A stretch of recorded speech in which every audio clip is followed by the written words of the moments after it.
Hi, it's Naomi again. When you're ready to paint your picture, remember, you've got your blue sky and your green grass, and you've got, let's call it a little brown or black building. Let's keep that from falling apart here. Now, always have one of these pocket wheel color wheels, or you can get a bigger one. So we're looking at a blue sky. So if I wanted to paint a blue sky, would I start with painting blue? No. I would paint orange or red orange. I always use the opposite. And the reason why I always use the opposite is when you paint, when this paint dries up, the orange or the red, and then you put the blue on top, you get a brilliant, eye-popping, just sumptuous, luscious, fabulous blue sky. Now, one thing you're going to do a little bit of art history is that the Renaissance painters always painted opposite.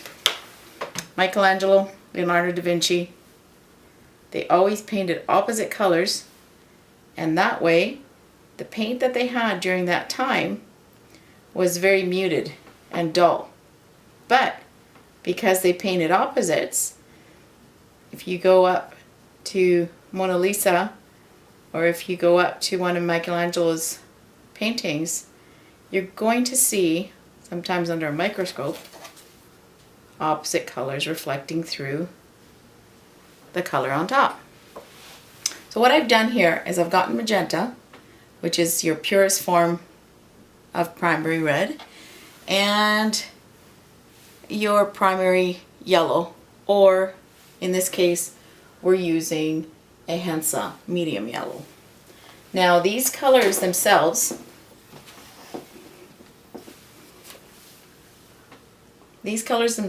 are pure in their consistency, but don't be afraid of just scribbling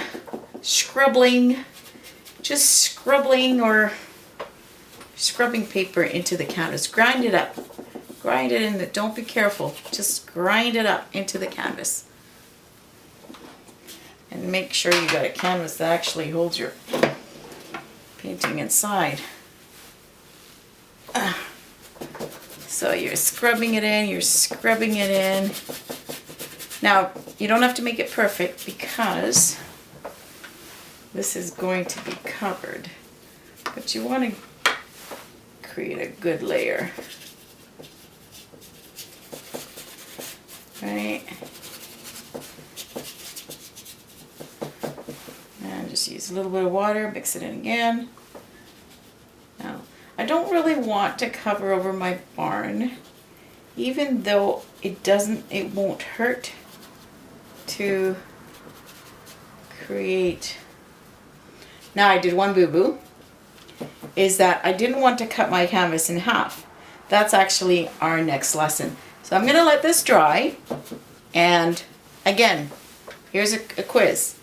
What do I paint for the green? That's right, red. As you can see, the opposite of green is red. Okay, so we'll be back for our next lesson.